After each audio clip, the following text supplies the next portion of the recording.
problems with Obamagate is that it's incredibly complicated.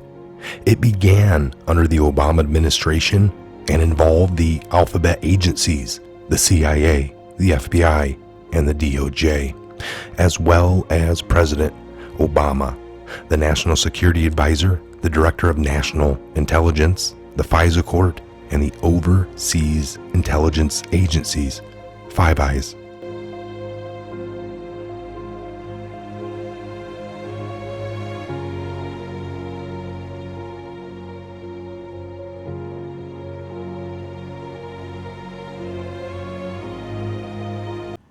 The wrongdoing included false affidavits, spying on innocent people, including the president-elect, unmasking and setups, such as perjury traps and spies unveiling people into ambiguous statements that could be used against them. It then escalated to attempt to overthrow the Trump presidency through a 2-year-long investigation that destroyed several people's lives.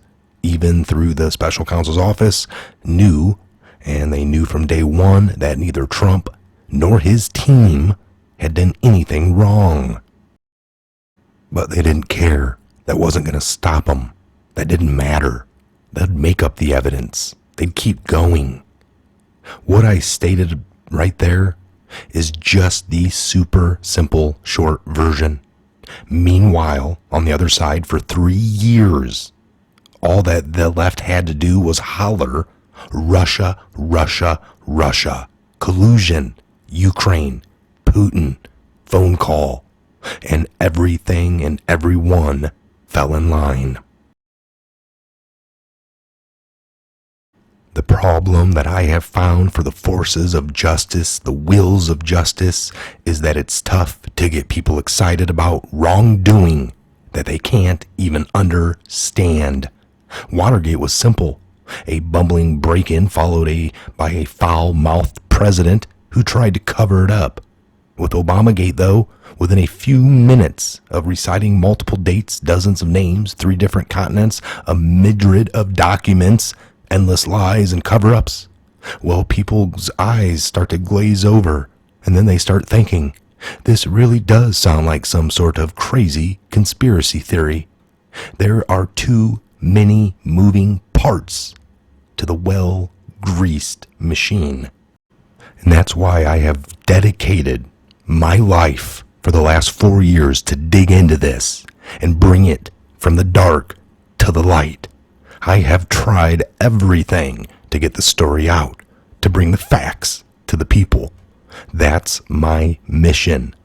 That's why when someone sits down and writes an article that explains with marvelous clarity what happened and why it's all evil, anybody who's interested in truth and justice, that has a heart and cares about this country, should read that article. I've been following Obamagate since the end of 2016. I've read books on the subject, stayed abreast of all the current articles, and listened to dozens of podcasts, and I'm still somewhat confused on all the finite details. Hell, I might not ever know them all, unless total truth, transparency, and D-class come. Today, though, I read a Charles Lipson's essay, At Real Clear Politics, what the Obamagate scandals mean and why they matter, which is the most streamlined, organized, and persuasive explanation about Obamagate that I've ever seen to date. And as far as I can tell, 100% factual with everything that I've seen and know to this date.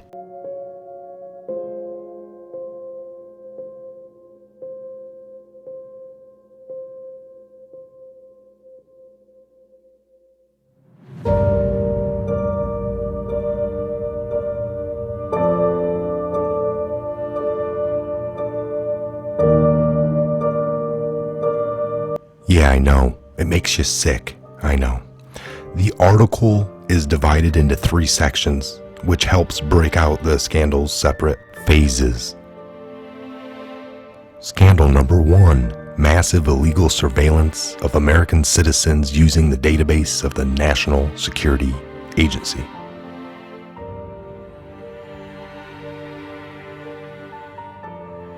Scandal number 2, spying on the Trump campaign.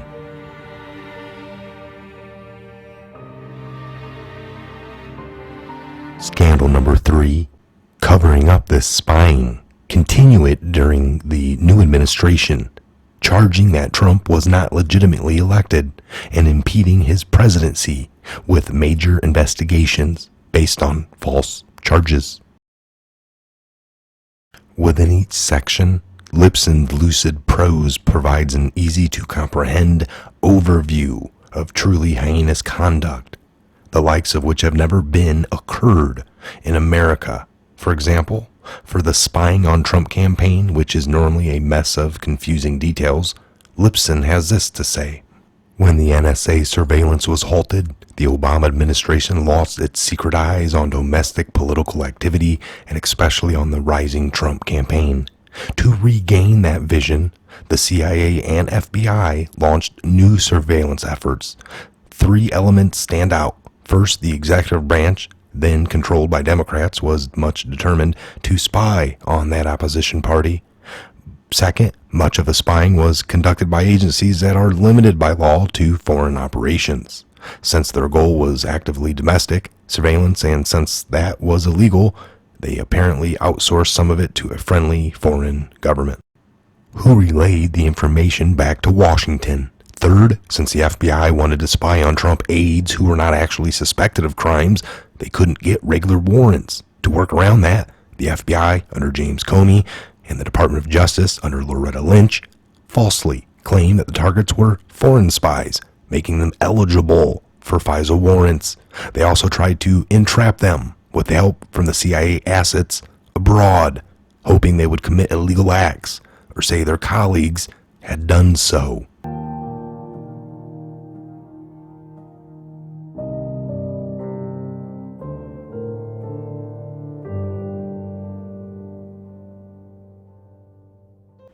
If you've been struggling to explain to people what Obamagate is and why it even matters, only to have them shrug and walk away because it's just too complicated for them, they don't have the time, they've been busy, send them a copy of Lipson's article. If they are not outraged by what they read in it, either they hate Trump so much that nothing will bring them to light, to reason, or they really shouldn't even vote because they care so little about the state of this country and real politics, the Constitution, and the rule of law in America, that you should just put them out of your life. It's almost like a litmus test. Again, I am Michael. This is the Patriot Hour. God bless and Godspeed to each and every one of you patriots that truly care. You've been here from the beginning. God bless you. And to all the newcomers, welcome. Make sure you are subscribed. Never take what we say here to be 100% word, fact, or truth. Do your own research. Come to your own conclusions based off all of that. Again, where we go one, we go all.